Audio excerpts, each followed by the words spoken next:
ഇതിനെ സാധാരണ നമ്മൾ കാണുന്ന ഭീകരവാദ പ്രവർത്തനത്തിന്റെ ഭാഗത്തേക്കാൾ ഉപരി കേരളത്തിന്റെ രാഷ്ട്രീയ അനുവാദം ഇതിനുണ്ട് എന്നുള്ള അതിഭീകരമായ ഒരു കാഴ്ചപ്പാടിലാണ് ഞാൻ കാണുന്നത്.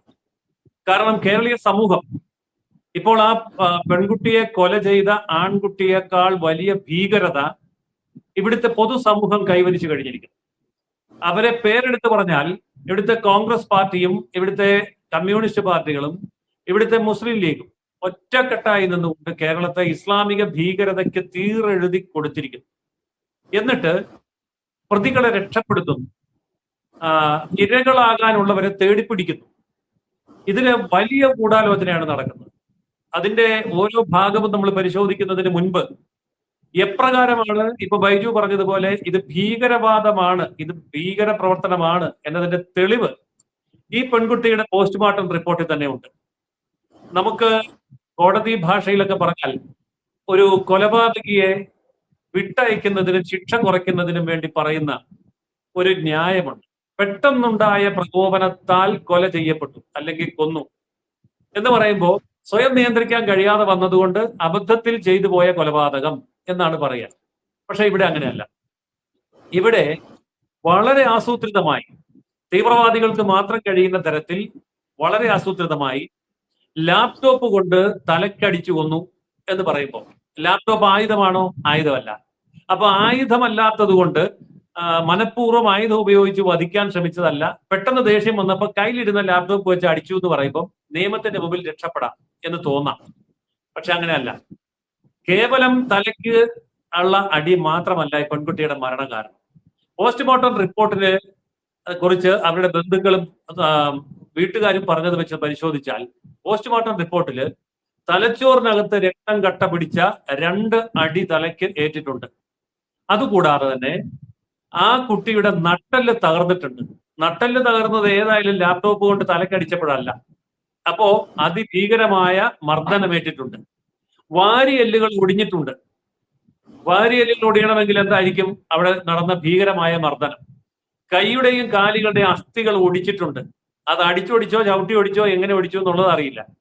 വയറ്റിലും നെഞ്ചത്തുമൊക്കെ അതിഭീകരമായ രീതിയിൽ ക്ഷതമേറ്റിട്ടുണ്ട്. കാൽപാദം മുതൽ തല വരെ നിരവധി സ്ഥലങ്ങളിൽ ചതവും അതുപോലെ തന്നെ മുറിവും രേഖപ്പെടുത്തിയിട്ടുണ്ട്. മാംസം കടിച്ചു പറിച്ചതായ രീതി കാണപ്പെട്ടിട്ടുണ്ട് എന്നൊക്കെ പറഞ്ഞ് ഇനിയിപ്പോ നമുക്ക് മുന്നോട്ട് പറയാൻ പോലും വയ്യ. ഇത് ഒരു മതഭീകരവാദിക്ക് തന്റെ എതിരാളിയോട് എന്ന് പറഞ്ഞാൽ കാഫിറായിട്ടുള്ള മതം മാറാൻ തയ്യാറാകാത്ത ഒരു വ്യക്തിയോട് തോന്നുന്ന അങ്ങേയറ്റത്തെ നിന്ദ്യവും നീചവും കിരാതവുമായിട്ടുള്ള മനോഭാവത്തിൽ നിന്ന് മാത്രമേ ഉണ്ടാവുള്ളൂ. കൊല്ലുക മാത്രമാണ് ലക്ഷ്യമെങ്കിൽ കൊന്നാ മതിയല്ലോ. ഇത് അതല്ലല്ലോ, അതിനപ്പുറമാണല്ലോ. അപ്പോൾ എത്ര നീചവും നിന്ദ്യവുമായി ഒരു കാഫിറിനെ വധിക്കാമോ അത്രയും കൂടുതൽ ഹൂറികളെ അവിടെ ചെല്ലുമ്പോൾ കിട്ടും എന്നുള്ള ലക്ഷ്യം നേടാൻ വേണ്ടി ചെയ്ത കൊടും ക്രൂരത, ഒരുപക്ഷെ ദിവസങ്ങളോളം നീണ്ടു നിന്ന കൊടും ക്രൂരത എന്ന് പറയണം. ഇത് സംഭവിച്ചു. ഇതേ സംബന്ധിച്ചുള്ള പോസ്റ്റ്മോർട്ടം റിപ്പോർട്ട് അടക്കമുള്ള കാര്യങ്ങൾ കുടുംബാംഗങ്ങൾ വെളിപ്പെടുത്തി. മതപരിവർത്തനമായിരുന്നു ലക്ഷ്യമെന്ന് വളരെ വ്യക്തമായിട്ട് അവർ പറയുന്നുണ്ട്, ആവർത്തിച്ച് പറയുന്നുണ്ട്. പക്ഷെ കേരളത്തിന്റെ പ്രതികരണം എന്താ? മുഖ്യമന്ത്രി ഇതുവരെ വീട് സന്ദർശിച്ചിട്ടില്ല. പ്രതിപക്ഷ നേതാവ് ഇതുവരെ വീട്ടിൽ പോയിട്ടില്ല. ഹരിപ്പാട് MLA കൂടിയായിട്ടുള്ള അവിടുത്തെ ആഭ്യന്തരമന്ത്രി രമേശ് ചെന്നിത്തല അവരുടെ വീട് സന്ദർശിച്ചു. എന്നിട്ടൊരു കൊടും ചതിയും കൂടെ ചെയ്തിട്ടാണ് അയാൾ തിരിച്ചു വന്നത്. എന്താണ് ആ കൊടും ചതി? പെട്ടെന്ന് പ്രബുദ്ധ കേരളത്തിന് മനസ്സിലാവാത്ത ഒരു ചതി അദ്ദേഹം ചെയ്തു. ആ ചെയ്തത് ഇതാണ്: ക്രൈം ബ്രാഞ്ചിന് അന്വേഷണം വിട്ടുകൊടുത്തു. അപ്പൊ ഞാൻ എന്തോ വലിയ കാര്യം, നല്ല കാര്യം ചെയ്തു എന്ന് മലയാളത്തിന് വേണേൽ തോന്നാം, കേരളത്തിന് വേണമെങ്കിൽ തോന്നാം. പക്ഷെ ഞാൻ ചോദിക്കട്ടെ, ഉസ്ബെക്കിസ്ഥാൻ എന്ന് പറയുന്നത് കേരളത്തിലെ ഒരു ജില്ലയല്ല, ഇന്ത്യയിലെ ഒരു സംസ്ഥാനവുമല്ല. അതൊരു സ്വതന്ത്ര രാജ്യമാണ്.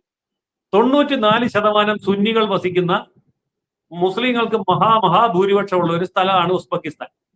അവിടേക്ക് വിദ്യാർത്ഥികളെ കയറ്റി വിടുന്ന ബിസിനസ് ചെയ്യുന്നത് ഇവിടുത്തെ UDF മന്ത്രിസഭയെ താങ്ങി നിർത്തുന്ന മുസ്ലിം ലീഗിന്റെ സംസ്ഥാന പ്രസിഡന്റാണ്.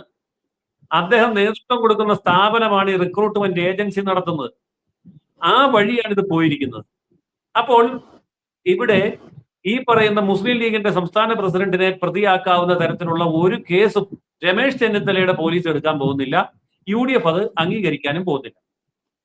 അപ്പോ ഇതിന്റെ പിന്നിലുള്ള വളരെ വ്യക്തമായ ഒരു നീക്കം CPM-ഉം കോൺഗ്രസും മുസ്ലിം ലീഗും അടക്കമുള്ള ഇവിടുത്തെ രാഷ്ട്രീയ പാർട്ടി, ആ രാഷ്ട്രീയ പാർട്ടികൾ ഈ കാര്യത്തിൽ എടുത്തിരിക്കുന്ന തന്ത്രപൂർവമായ തട്ടിപ്പാണ് ഈ ക്രൈംബ്രാഞ്ച് അന്വേഷണം.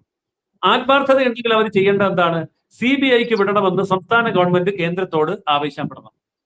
നമുക്കറിയാവുന്ന പോലെ CBIക്ക് സ്വന്തമായിട്ട് കേസെടുക്കാൻ അധികാരമില്ല. CBI എങ്ങനെയാ കേസെടുക്കുന്നത്? ഒന്നുകിൽ സംസ്ഥാന ഗവൺമെന്റുകൾ ആവശ്യപ്പെടണം, അല്ലെങ്കിൽ സുപ്രീം കോടതി ആവശ്യപ്പെടണം, അല്ലെങ്കിൽ ഹൈക്കോടതി ഉത്തരവിടണം. ഇതൊന്നുമല്ല കേന്ദ്ര ഗവൺമെന്റിന് എടുത്തുകൂടെ എന്ന് ചിലർ ചോദിക്കും. കേന്ദ്ര ഗവൺമെന്റിന് എടുക്കാം. എവിടെയാന്ന് ചോദിച്ചാൽ കേന്ദ്ര ഭരണ പ്രദേശത്ത് മാത്രം. കേരളം കേന്ദ്ര ഭരണ പ്രദേശമല്ല. അതുകൊണ്ട് കേരള സംസ്ഥാന ഗവൺമെന്റോ അല്ലെങ്കിൽ കോടതിയോ, ഹൈക്കോടതിയോ സുപ്രീം കോടതിയോ ആവശ്യപ്പെടാത്തിടത്തോളം കാലം CBIക്ക് നേരിട്ട് കേസെടുക്കാൻ പറ്റില്ല. ഇതാണ് വസ്തുത.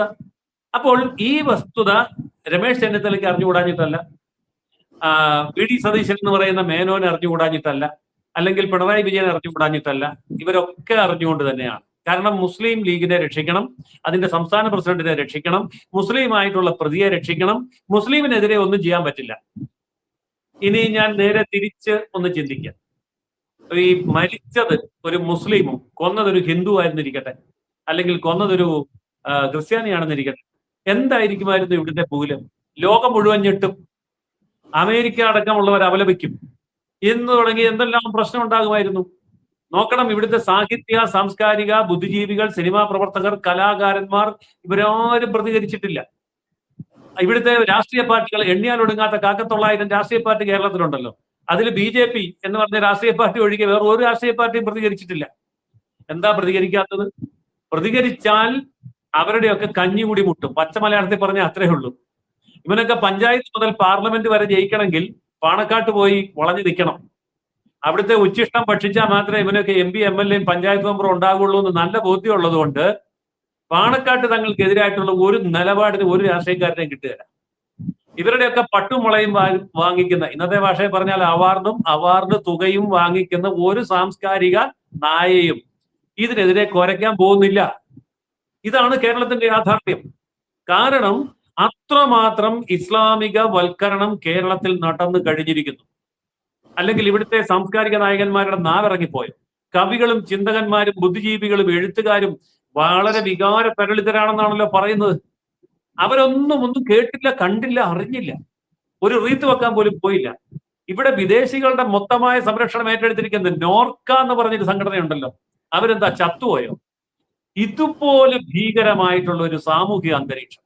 ഞാൻ പറയുന്നത് കൊലയാളിയായ ആ ഭീകരവാദിയേക്കാൾ ഭീകരമാണ് കേരളത്തിന്റെ രാഷ്ട്രീയ നേതൃത്വം, കേരളത്തിന്റെ ഈ സാംസ്കാരിക നേതൃത്വം എന്നുള്ളത്.